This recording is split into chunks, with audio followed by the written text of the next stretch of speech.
Hello കൂട്ടുകാരെ, ഇന്ന് നമുക്ക് നല്ല ടേസ്റ്റി ആയിട്ട് നല്ല മധുരമുള്ള സ്വീറ്റ് കേർഡ് എങ്ങനെയാണ് തയ്യാറാക്കുന്നതെന്ന് നോക്കാം. അപ്പോൾ ഈ ഒരു സ്വീറ്റ് കേർഡ് ഉണ്ടാക്കുന്നത് നമ്മൾ ജാമുൻ വെച്ചിട്ടാണ് കേട്ടോ.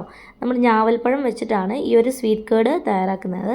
അപ്പോൾ ഞാനിവിടെ നല്ല ഞാവൽപ്പഴം എടുത്തിട്ടുണ്ട്. അത് നല്ലതുപോലെ കഴുകി വൃത്തിയാക്കിയിട്ട് അതിൻ്റെ കുരു മാത്രം നമുക്കൊന്ന് മാറ്റിയെടുക്കണം.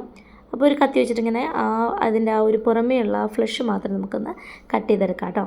അപ്പോൾ കുരു നമുക്കെടുത്ത് മാറ്റാം. നല്ല പഴുത്ത ഞാവൽപ്പഴം നോക്കിയിട്ട് എടുക്കാൻ ശ്രദ്ധിക്കുക. കാരണം നല്ല പഴുത്ത ഞാവൽപ്പഴം ആകുമ്പോഴാണ് നല്ല ടേസ്റ്റ് കിട്ടുക, നല്ല കളറും ആ ഒരു ടേസ്റ്റൊക്കെ കിട്ടുക കേട്ടോ.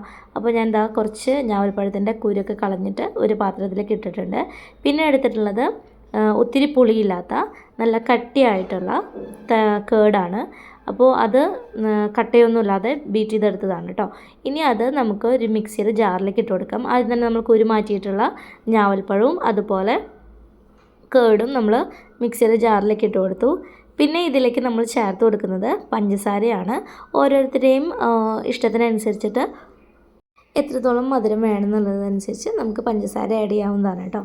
അപ്പോൾ ഞാൻ കുറച്ച് പഞ്ചസാര അതിലേക്ക് ആഡ് ചെയ്ത് കൊടുക്കുന്നുണ്ട്. ഇനി ഈ ഒരു കേർഡ് നമ്മൾ ഈ സ്വീറ്റ് കേർഡിനെ തന്നെ നമുക്ക് ലസ്സി ആയിട്ടും കഴിക്കാം കേട്ടോ. അതിൽ നമ്മൾ കുറച്ച് ലസ്സി ആക്കണമെന്നുണ്ടെങ്കിൽ ഇത് കുറച്ച് കട്ടിയായിട്ടാണ് ഇരിക്കുക, നല്ല തിക്കോട് കൂടിയിട്ടാണ് ഈ ഒരു കേർഡ് ഉണ്ടായിരിക്കുക. ഇനിയിപ്പോൾ ലസ്സി ആയിട്ട് കുടിക്കണം എന്നുണ്ടെങ്കിൽ അതിലേക്ക് കുറച്ച് ഐസ് ക്യൂബ്സ് ഇട്ടിട്ടൊന്ന് അടിച്ചെടുത്താൽ മതി. അപ്പോൾ നല്ല ലൂസായിട്ട് ഇങ്ങനെ നമുക്ക് കുടിക്കാനായിട്ട് കിട്ടും കേട്ടോ. അപ്പോൾ ഇത് നമ്മൾ കട്ടിക്ക് നമ്മൾ ഈ ഒരു സംഭവം ഈ കേർഡും ജാമുനും അരിച്ചെടുത്തു.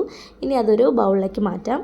അപ്പോൾ ഇത്രയേ ഉള്ളൂ, വളരെ എളുപ്പമാണ് സ്വീറ്റ് കേർഡ് തയ്യാറാക്കാനായിട്ട്, നല്ല ടേസ്റ്റിയാണ് കഴിക്കാനായിട്ട്.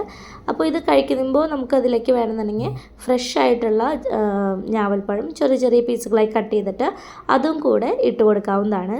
അതോടൊപ്പം വല്ല നട്ട്സ് ഉണ്ടെങ്കിൽ നട്ട്സും ആഡ് ചെയ്തിട്ട് കൊടുക്കാം കേട്ടോ. അപ്പോൾ നല്ല ടേസ്റ്റിയാണ് ഇത് കഴിക്കാനായിട്ട്. നമ്മളിപ്പോൾ കടയിൽ നിന്നൊക്കെ വാങ്ങിക്കുന്ന സ്വീറ്റ് കേർഡിനേക്കാളും നല്ല ടേസ്റ്റിയാണ് നമ്മളിത് വീട്ടിൽ തയ്യാറാക്കുമ്പോൾ. അപ്പോൾ എല്ലാവരും ഒന്ന് ട്രൈ ചെയ്ത് നോക്കുക. ഇപ്പം ഞാവൽപ്പഴമൊക്കെ ഉള്ള സീസണല്ലേ, അപ്പോൾ നിങ്ങൾക്ക് കിട്ടുകയാണെന്നുണ്ടെങ്കിൽ ഇതൊന്ന് വാങ്ങിച്ച്, അല്ലെങ്കിൽ നിങ്ങളുടെ വീടിനടുത്തെങ്ങാനും ഉണ്ടെങ്കിൽ അതൊന്ന് പൊട്ടിച്ചിട്ട് ട്രൈ ചെയ്ത് നോക്കുക. നല്ല ടേസ്റ്റിയാണ് കഴിക്കാൻ. അപ്പോൾ എല്ലാവരും ട്രൈ ചെയ്ത് നോക്കിയിട്ട് ഫീഡ്ബാക്ക് കമൻറ്റ് ബോക്സിലൂടെ ഷെയർ ചെയ്യുക. ഇഷ്ടപ്പെട്ട് കഴിഞ്ഞാൽ ലൈക്ക് ചെയ്യുക. Thanks for watching.